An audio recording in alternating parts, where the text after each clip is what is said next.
Okay, boom. That's what I'm talking about, Sister Rhea. Okay, now we're good to go. I don't know what just happened, but I thank you very much, Sister Rhea, for that. And now we're back.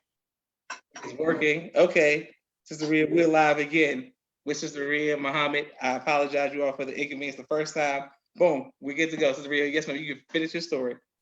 Yeah, I was just saying that my mother uh, got me enrolled in Muhammad University of Islam to protect me from the bullies at where we lived here in Chicago, in the buildings where I grew up, which was Cabrini Green on the near north side of Chicago.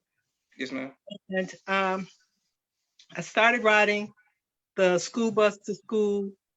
I went to grammar school and high school at Muhammad University of Islam. And my most memorable time at the Muhammad University of Islam was the time that the Honorable Elijah Muhammad came to our school, and I had an opportunity to shake his hand. So what an experience. And I can say that his hand is soft. Yes, ma'am. Yes, ma'am. And so some of the people that I went to school with that were in my classroom from me being in from 6th grade through to high school graduation, my classmates were some of the Honorable Elijah Muhammad's grandchildren, brother Minister James Shabazz, his daughter, who was one of my best friends, along with Honorable Elijah Muhammad's granddaughter, Sister Halima. These were people who were in my classroom, and a number of other people, some of whom I still stay in contact with up to this day. And going to Muhammad University of Islam back then, in grammar school, we still had teachers and the principal who was not necessarily in the Nation of Islam. A number of those folks were Black educators from various Black colleges and so forth who were our teachers. The principal during my grammar school years was Sister Christine Johnson, and she was a Black author. She wrote a book called Muhammad's Children that was used as a textbook for our students. And one thing we really got was a lot of Black and Black history in terms of not just slave history, but history of us before we came to America. So that was a blessing. She did teach us a lot of that. And interesting for me, as I got to be an adult and find myself in the working world, I found that most people that were my age, adult Black people, did not get a history of themselves when they were in school. You know, not to mention the supreme wisdom that we got, Yes, but ma'am. just general history about ourselves. So we were very blessed. In high school, we had principals and teachers who were all from the nation. So there are many beautiful, illustrious people who are principals, and probably nowadays one of our favorite principals, who was the principal when I graduated from Muhammad University of Islam in 1969, and I was valedictorian back in the day. Hey, yes, ma'am. Yes, ma'am. But her name is Sister Agneta Rasul. She was the wife of the our secretary, the nation's secretary, Abbas Rasul. It's a famous video where Abbas Rasul is listing off all of the nation's various businesses Yes, and ma'am. holdings and all of that. So his wife was our principal during the time when I was like a junior and a high school senior. And she made a big focus on us doing writing, creative writing and our composition, English, and relating that to the nation and relating that to our teaching. So another thing that I'll mention about going to Muhammad University of Islam, back in when we were in like about seventh grade, we made our own school uniforms. Now, Okay. they were nothing fancy. If you think about going to an Italian restaurant and they have that red and white gingham on the table, Yes, ma'am. that little red and white material to make skirts and a little bib. And we made those uniforms, and those were some of the first ones that we had for school. Eventually, our nation's factory started making our uniforms, and by the time we were in high school, we had a more professional uniform. But that did help me to with my sewing, and I have been sewing since I was a child, based on starting from Muhammad University of Islam. Praise be to Allah. I have a quick question for you, Sister Rhea. First, I want to say, Sister Aisha said, "Assalamu family," and Sister Miriam, I'm coming to your question. Back to the Most Honorable Elijah Muhammad. Yes. When you saw him and you shook his hand, what was he wearing? Did he have a fez? Did he have regular clothes on, a suit? And did he have a lot of people around him? It was just you and him and the students. And what did you feel like once you shook his hand? Well, I was only about 10 or 11 years old. So all of my own thoughts, as I say, the only thing I clearly remember was that his hand was off. Yes, ma'am. What I can say about that time, there are actually photos from that day. One of our, there were only a few yearbooks during the time when I was in attended Muhammad University of Islam, a few yearbooks and some newsletters. So one of the eighth grade, it was for me, it was eighth grade. The yearbook that year was called the Kaaba. I do have a copy of it. And there is a picture of the Honorable Elijah Muhammad in the auditorium of our school. And he had on like a gray, I'm imagining it was gray because this is in black and white, of course. Like a gray coat and suit, and he did not have a fez on his head. And but I do clearly remember that day, and I'm sure there are probably a few others that may remember that. But there is a picture. I'll post that picture on my Facebook page sometime soon. Okay, yes, ma'am. Praise be to Allah. My next question is from my sister Miriam. She says, "Do you have any memories of patronizing the nation's businesses as a child? And if so, what was that like?" Okay, well, the first thing I have to say about the nation's businesses is that my mother worked in at least 3 of them. So my mother worked for a number of years at Shabazz Restaurant on 71st Street. And right next door to Shabazz was Shabazz Grocery Store. So my mom worked there for a number of years. My mother also worked at the school for a short amount of time. She wasn't a teacher or anything, but I know she did work in the school for a bit. She also worked at Temple Number 2 clothing store, which was located on 79th Street. There were a number of Muslim businesses up and down 79th Street between King Drive and Cottage Grove. And of course, we frequented all of those businesses back then. The Nation's Factory, where the uniforms were made. There was the bakery where all kinds of wonderful baked goods came, and then the grocery store and so forth. And there were even people in the business in the nation who had either cleaners or a gas station or something like that. Then when you get up to the 70s, when the Salam first opened right on 83rd and Cottage Grove, that was just a marvel to us. And Mm, I remember being in the salon restaurant back in those days. I was a teenager then, and being uh, at the um, your supermarket when we had our own canned goods, and the bread that we made, the label was called Eat. Eat mm, was the name of the bread. mm, And um, there was a fish store uh, adjacent to the supermarket.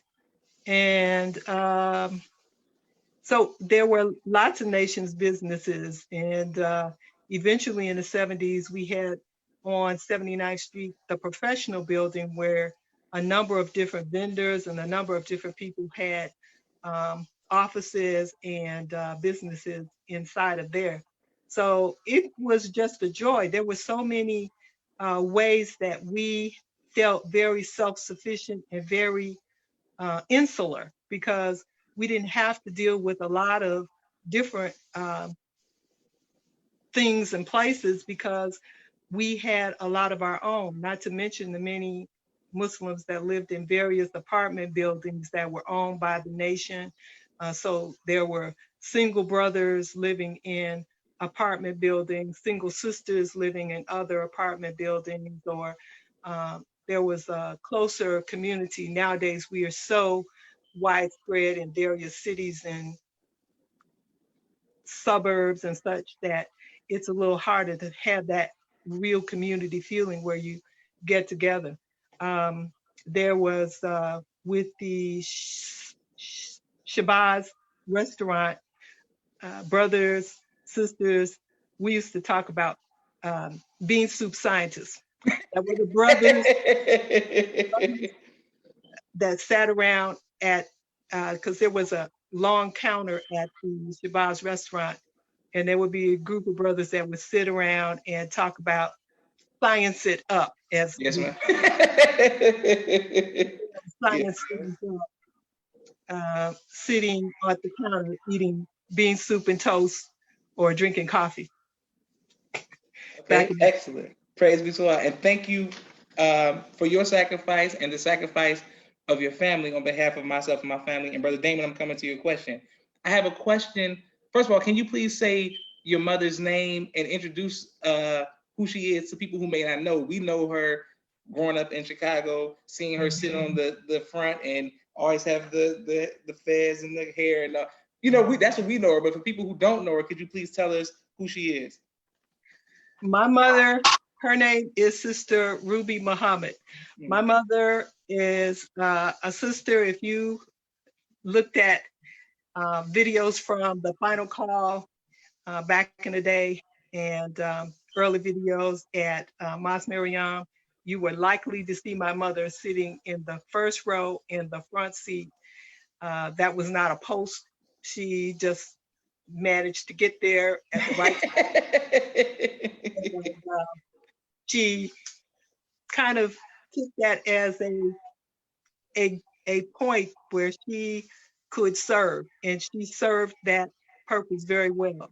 She was a wonderful greeter to anyone who came in her area. She was a very extroverted, very strong soldier, and she would tell the sisters on the front row to be ready to kill a brick. Allahu Akbar. My mother has always been a tip-top soldier, and that was her way of serving. And no one could do it anyway like her. She was a very special person. She also taught a number of people in MGT beginning Arabic. She taught um, processing classes and a number of occasions like that. So mom was a very special person. Praise be to Allah. Excellent. My next question is, um, you wear a headpiece and you see a lot of sisters who are in the nation and outside of the nation now who cover their hair. Prior to 75, how did it feel to cover your hair, and how was the response from the people when they saw you all covering your hair? Well, that gets us back to think about the 1960s. Hmm. Growing up in the nation, this was during a time when mini skirts and white high heel boots were the style. Mm, And we were girls going to MUI, and we didn't wear our scarves the way that drape scarves the way we wear them now generally. mm, We wore a scarf that was shaped like a square. It was folded in half with the points, and it was tied under the chin. That's how mm. the girls wore a scarf. And the teenagers, because we thought we were cool, we would tend to tie that scarf in the back, and Mm. we thought that was a little cooler.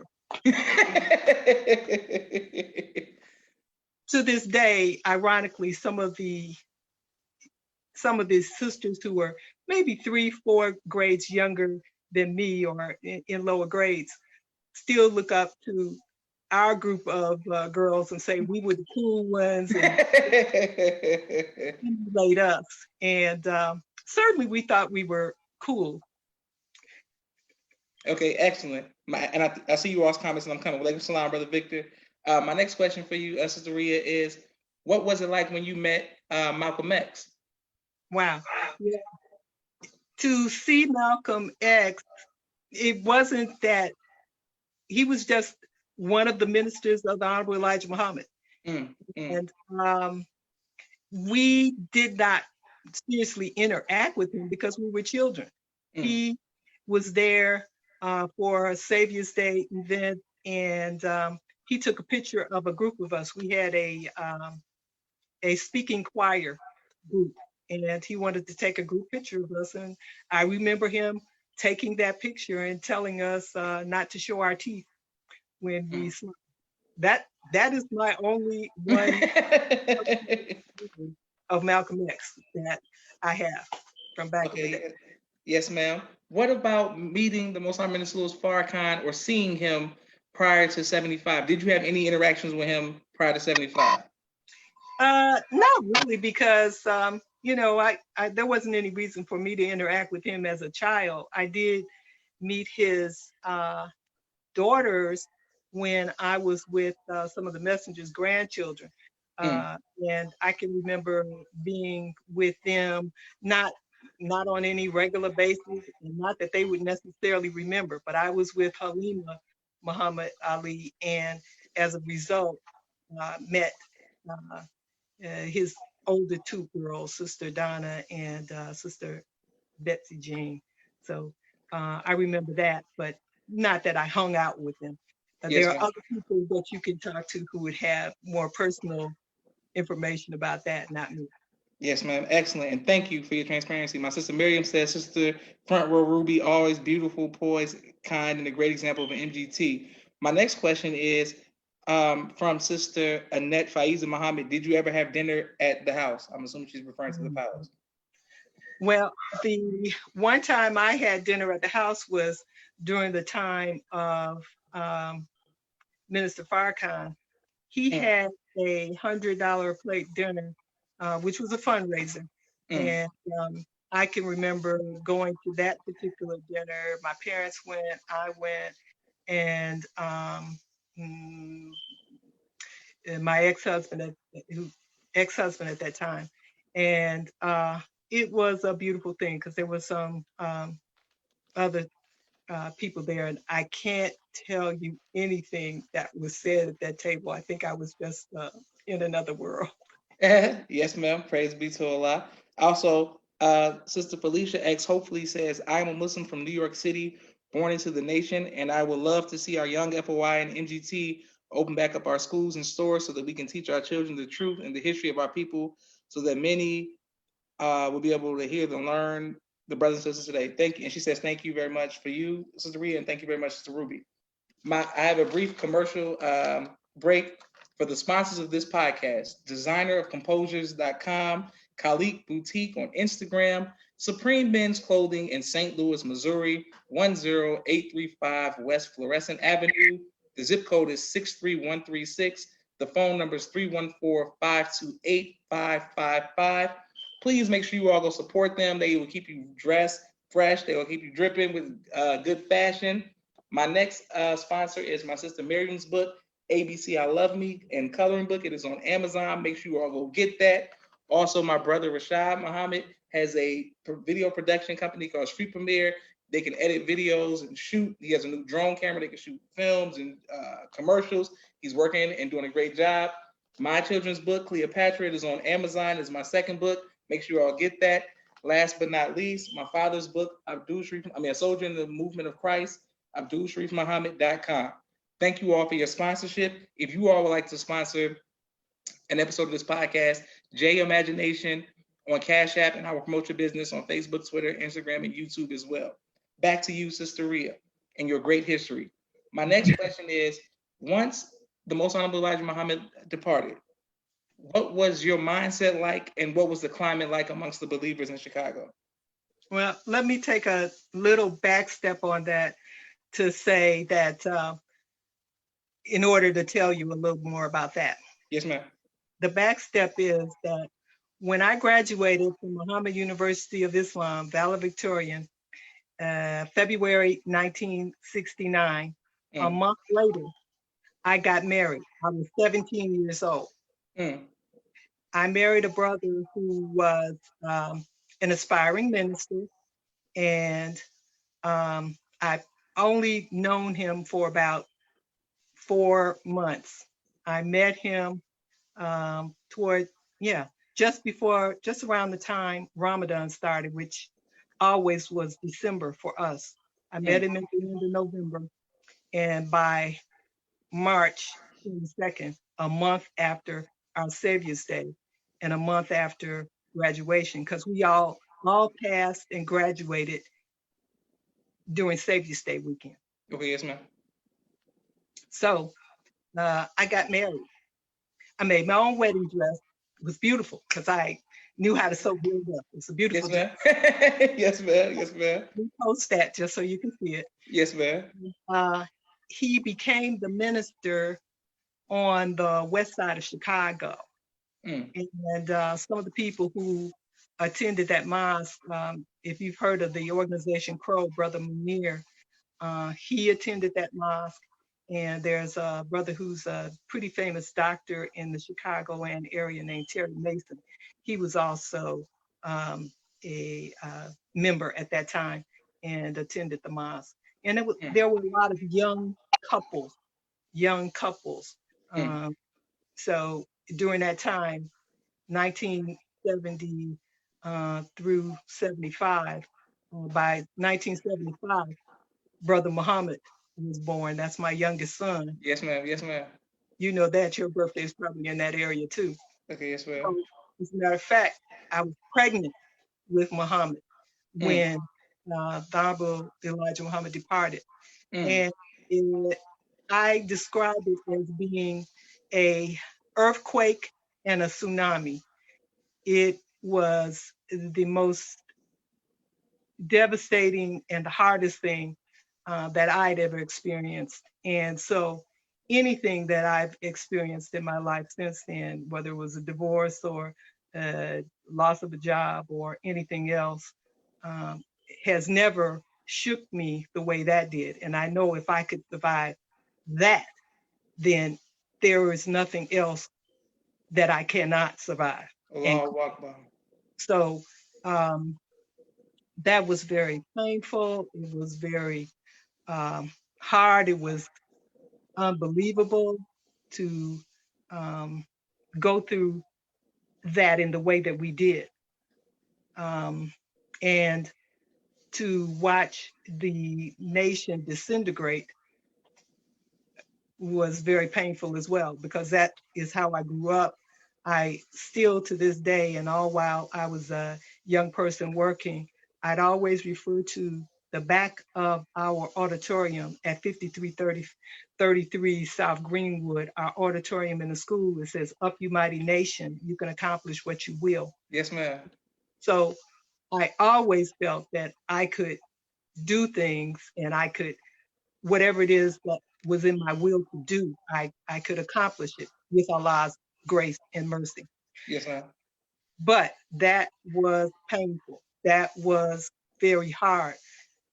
Again, my ex-husband was a minister at that point, and we all watching Wharf Dean just, to me, there was a almost like a love-hate, although I've had other people, even relatives of the messenger say, well, there wasn't a hate in him, but that he definitely had some strange feelings about his father at that point. And some of the things he said were very hurtful and they were hard for us to take.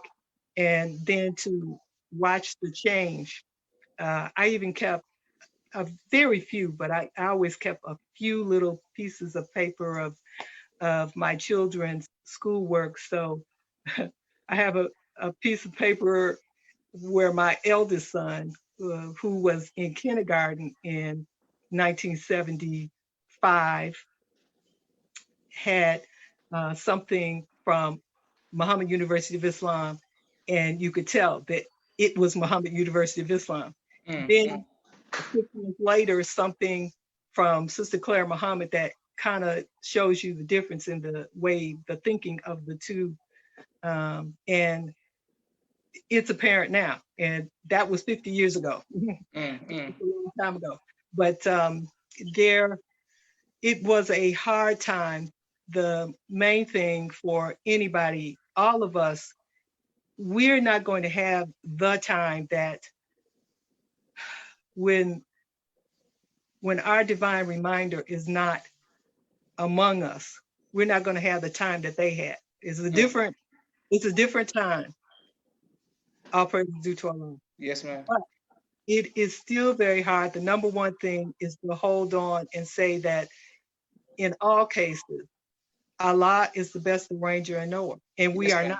I am definitely just an humble servant, and not always the best of service, but certainly I am one who submits myself to do the will of Allah, and always asking for mercy and thanking him for grace in my life.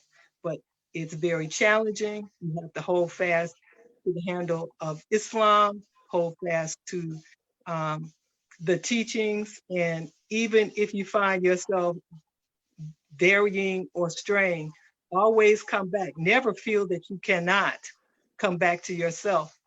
Certainly I had my times when I was out there. Yes, ma'am. But I thank Allah for his mercy, because the race goes to those who endure to the end. And you have to be a person who is always willing to come back. My mother, for that reason, is extra special to me, because even when I was not attending the mosque, my mother was always very welcoming, sort of like, come on in, the water's warm. Just Yes, ma'am. Yes, ma'am. come on in, and, not being like, oh, you're doing, oh, nothing like that. She was always very kind and comforting, and that's how we should be to our children. Never make them feel like they are not able to get the grace of God. We're all able to get the grace. Praise be to Allah. So we all have to keep that in mind. Excellent, beautiful, and thank you all for your comments, and thank you for your testimony, Sister Rhea, and your transparency. My next question is, when did you rejoin the nation after the Most High Mr. Farrakhan stood back up? Okay, so first I will say that here's an interesting thing. So 1975, 76, my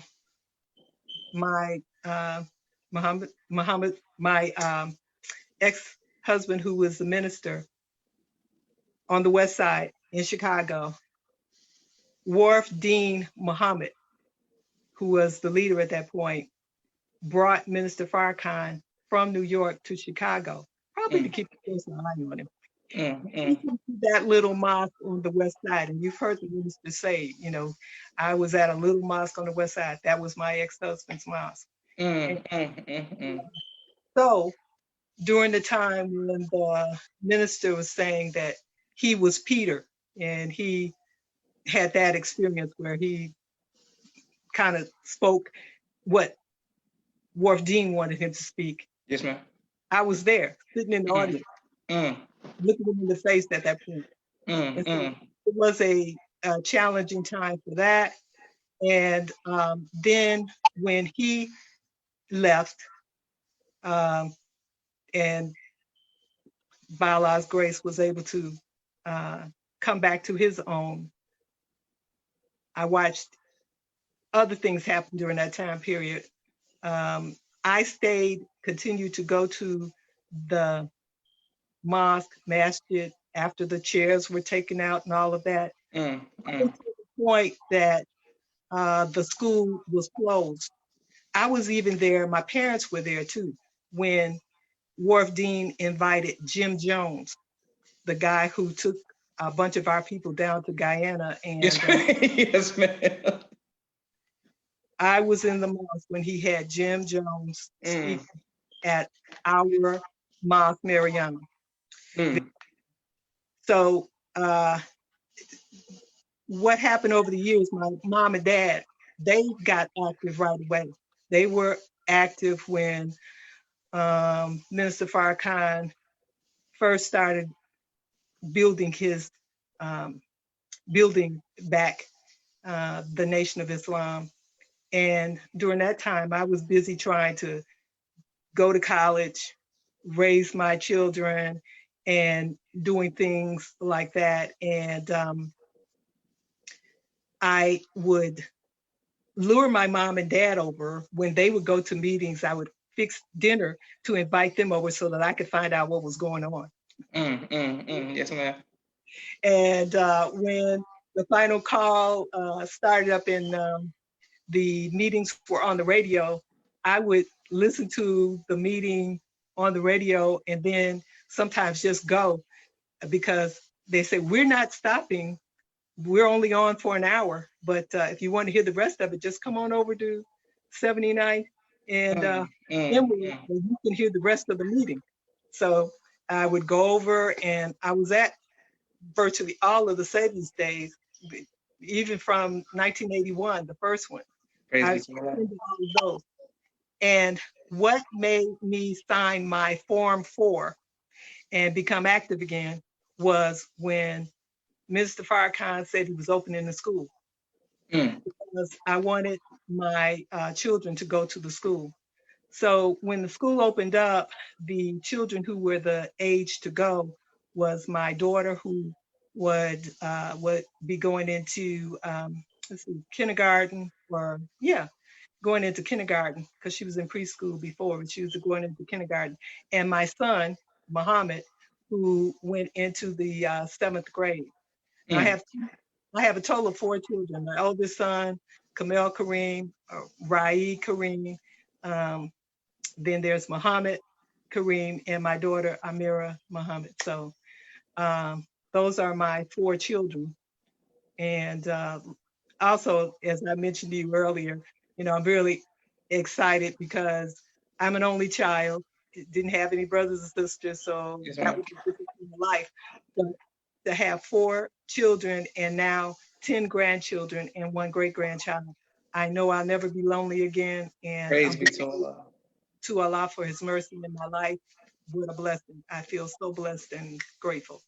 Allahu Akbar. Okay, yes, ma'am. We're gonna come and I have some questions about your grandchildren and your children as well. But once again, I want to stress to I don't know your oldest 2 sons, but I know Muhammad and Sister Amira, that we thank them and thank you and Sister Ruby and your family for you all sacrifice. Brother Damien Muhammad says beautiful teaching. My sister Naima Muhammad says beautiful. Sister Latasha, assalamu alaikum, alaikum salam, ma'am, alaikum salam. Brother Damien, I'm coming to that question, and all praise to Allah.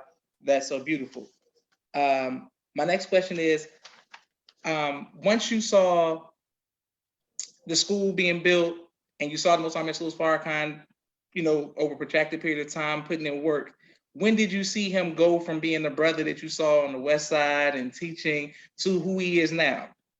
No, I always knew that he Okay. is who he is. Yes, ma'am. Even when in 1975, me and many others felt that he was the next logical person to lead the nation.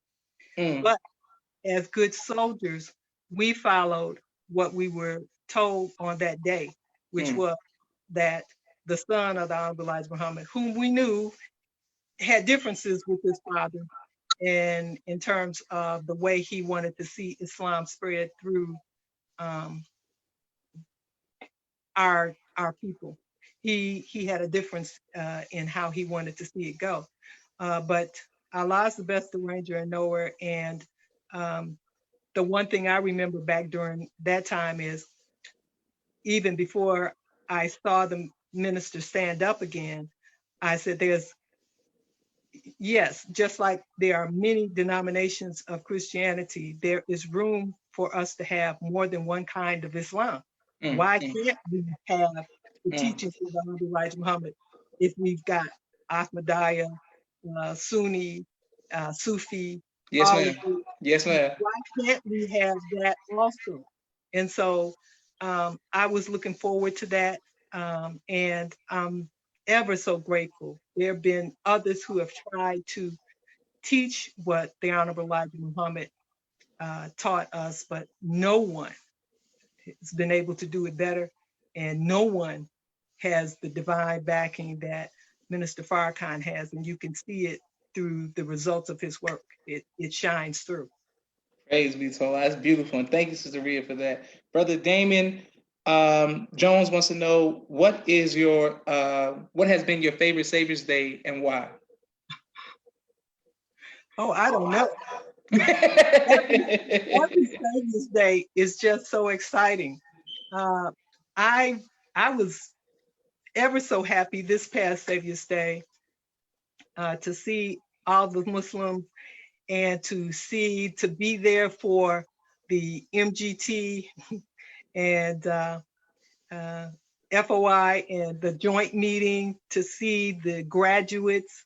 I remember back as when I was younger, and when I was a child, there was a place called the Coliseum, which was a raggedy old building on Michigan, around 13th or 14th in Michigan, uh, where we went to Savior's Day, where the messenger taught, and then some of the last in the 70s where we were at the Armory on Cottage Grove with the messenger, and always seeing those banners, protect the black woman and Yes, ma'am. Yes, ma'am. but Allah. Those were fantastic. And now to see what Minister Farrakhan has been able to do over these many years, starting from that very first Savior's Day, all of them are just fantastic. It's just a beautiful thing to see the nation. It's a beautiful thing to see the Muslims from wherever they're from. It's just, I feel so thankful and blessed to be in that number.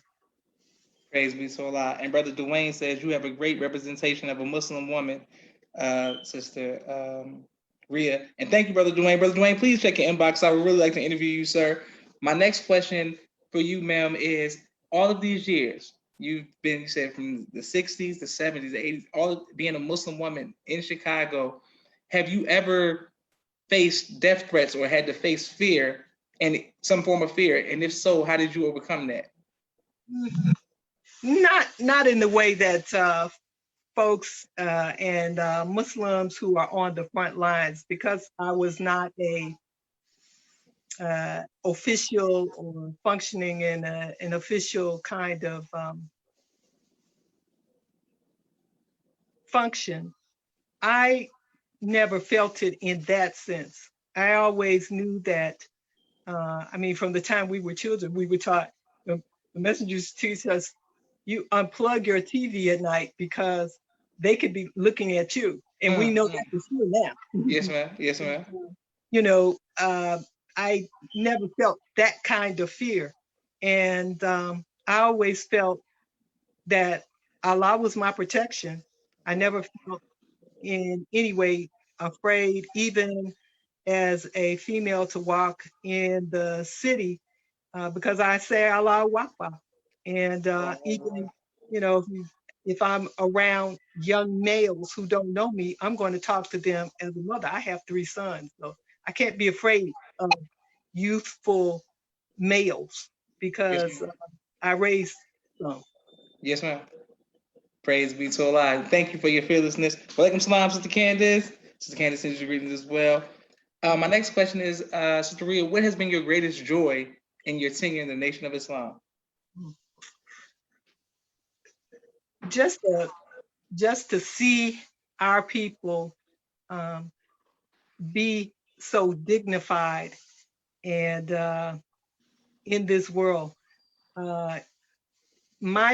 When I think of it, the way I think of it is this: having grown up in Cabrini Green, and for so many of our people who came from very dire circumstances, people who came because they were imprisoned, or people who were in a lifestyle that, a very negative lifestyle. Anyone who accepts the teachings and determines that they're going to live the life of a Muslim in the Nation of Islam, you then become the epitome of dignity, beauty, strength, intelligence. Yes, ma'am. Yes, ma'am. And so to be in that number, for me, it's always been, if I come into a group of people who are not in the Nation of Islam, they may be Muslim, but they don't look the same. They don't have the look in their eyes. There's something different about a person who accepts in the teachings of the Honorable Elijah Muhammad. There is something particular in the way that they look. I don't care what kind of clothes they have on, because there's times when a person may not look as they might look when they come in the mosque door. But you can see something in the eye of a Muslim, and you can tell that they have the teachings of the Honorable Elijah Muhammad. Allahu Akbar. Okay, yes, ma'am. My next question is, what advice would you give to future mothers?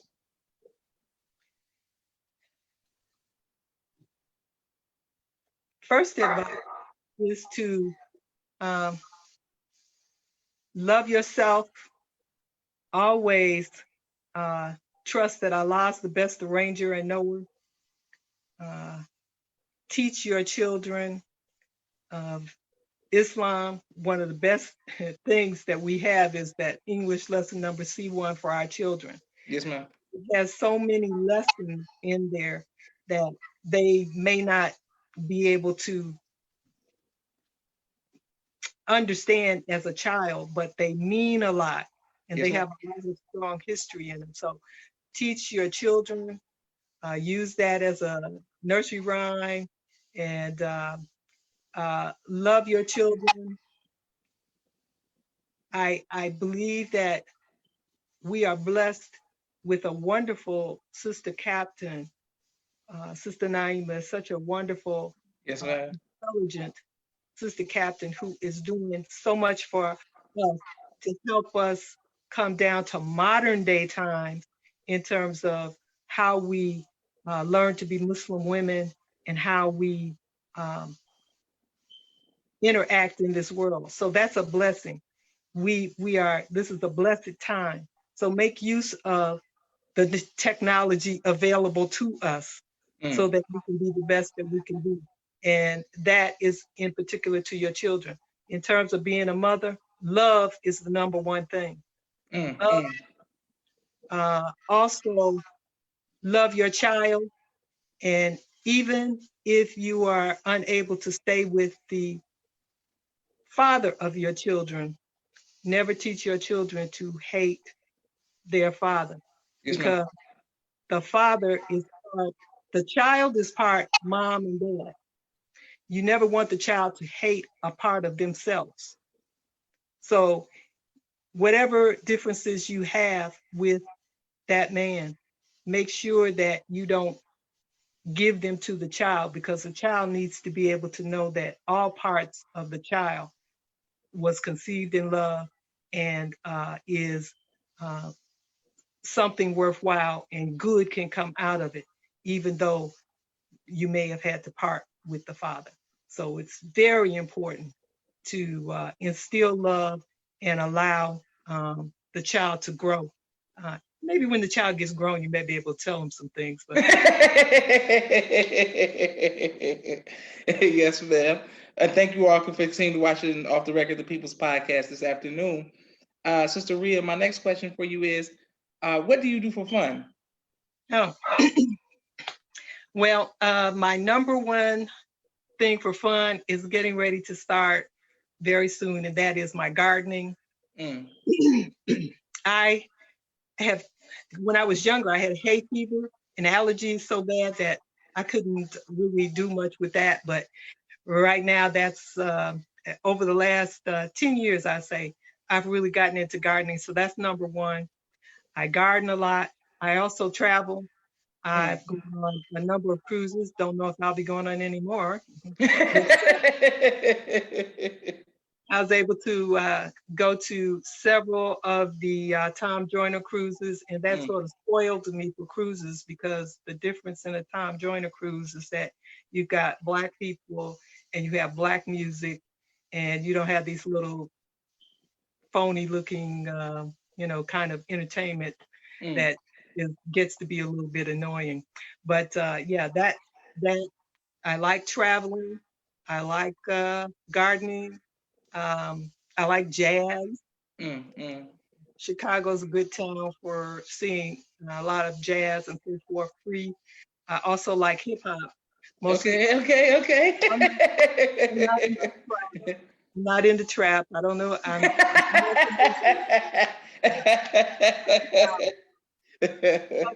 Public Enemy. I learned all the words to Can't Trust It before my children knew it. Big Daddy Kane and Eric B. and Rakim, all that stuff, deep into that, and Tribe Called Quest. Okay. Leaders of the New School, Dossie Fett, all that kind of stuff. Jazz, Miles Davis, John Coltrane, Eddie, a lot of good stuff. Praise be to Allah. Excellent.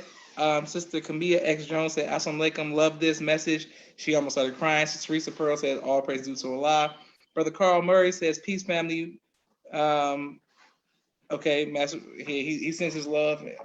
Thank you, Brother Carl Murray.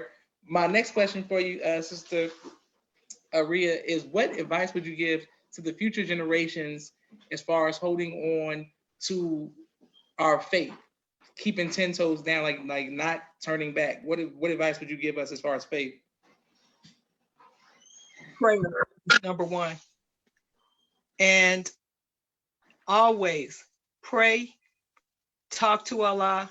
Yes, do your formal prayers, but talk to Allah. Yes, ma'am. And prayer comes in many forms. When I'm gardening, I'm praying. Yes, ma'am. I'm thanking Allah for his mercy that I can see his beauty in those flowers, those plants sprouting. Pray in everything that you do. Ask Allah for his protection and his guidance in everything that you do. 10 toes down means that you're going to stick with it, because the race goes to those who can endure to the end, because there are plenty of people who are shooting stars that I've seen in the 60s, the 70s, the 80s, the 90s, the 1000, 2000, but that shot up because they were really, and then, yes, so don't be an oak tree, very strong, and when the wind blows, you fall over and your roots, you're uprooted. Be a willow, so that when the winds blow, and they may be hurricane strength, when the winds have stopped blowing, you can stand back up straight. So your roots have to be very deep in order to stand back up straight after the winds blow. So keep that in mind. That's how you can keep 10 toes down.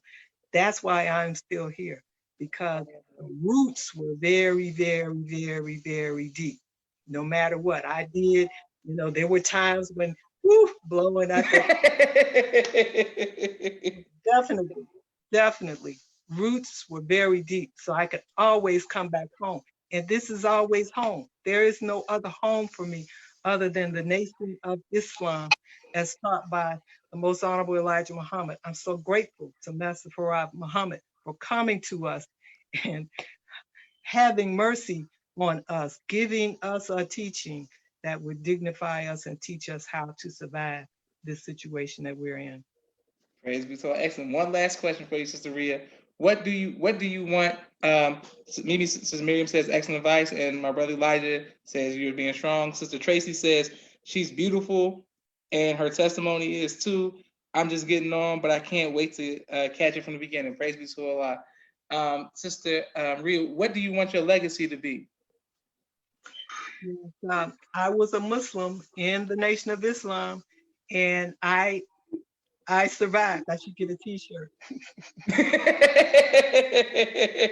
I survived from the 1960s, 70s, 80s, but again, I can't say that I've done that without my parents and my mother and my dad, Brother Donald. He is my stepfather, but he's been in my life. I've known him. My mother and father both grew up on the near north side, and they've been around forever. They both at around age 31 got married. Okay, so back in the day, my mother and my mother's, okay, let me just say this. My mother and her mother and Brother Donald's mother were pregnant at the same time, and they were good friends. So Brother Donald and my mother our birthdays are about 3 weeks apart. He's about 3 weeks older than her. Now, they grew up. My mother didn't really have anything to do with him just as a friend, right? Yes, ma'am. He's the same age as her. And a boy and a girl that's the same age, the girl is usually older mentally. Yes, ma'am. Yes, ma'am. But, by the time he came in the mosque, because my mother was already in. My mom came in 61. He came in around 65. When they realized they were both there, they got together, got married, and have been together ever since. They're still together now, and all praise be to Allah for them. They are very good, excellent, legacy and history. My legacy at this point, I look at my children, my grandchildren, and now my first great grandchild. That is a legacy, but it's not mine to hold to myself. It's my mom, her diligent work, and I'm so grateful to Allah to just be here and to be a Muslim, and to be a Muslim who is trying to enjoy that which Master Farad Muhammad told us we would have: money, good home, friendships in all walks of life.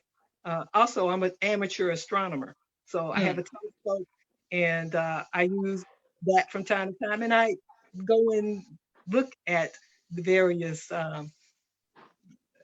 sites in the cosmos. So that is a blessing. All praises due to Allah for letting us live some life and enjoying this life. So my legacy, I hope, will be that that we as a people understand that we are Muslims and we have this wonderful teaching, supreme wisdom, something that nobody else has. And if we take it and use it properly, we can live a wonderful life in this day and time, no matter what's happening around us. And I pray that I display that in what I do and how I live. Praise be to Allah. Well, I want to thank you all. My sister Miriam says beautiful love story. Speaking of your parents, Brother Damien said you have beautiful parents. He loves them both. Yes, ma'am. And Sister Annette Faiza Muhammad says Allahu Akbar. Sister Rhea, I want to say you watched us, me and my siblings grow up with your children at Muhammad University of Islam in Chicago. And I've learned so much about you. I don't think I've ever knew so much about you till now. I just knew you as Sister Amira's mother, but I want to thank you for your great testimony, for your sacrifice. My family wants to thank you. My parents told me to make sure I give you the greetings, and your mother as well. thank you for coming on, Sister Rhea. We love you. And assalamu alaikum. Wa alaikum salam. Thank you.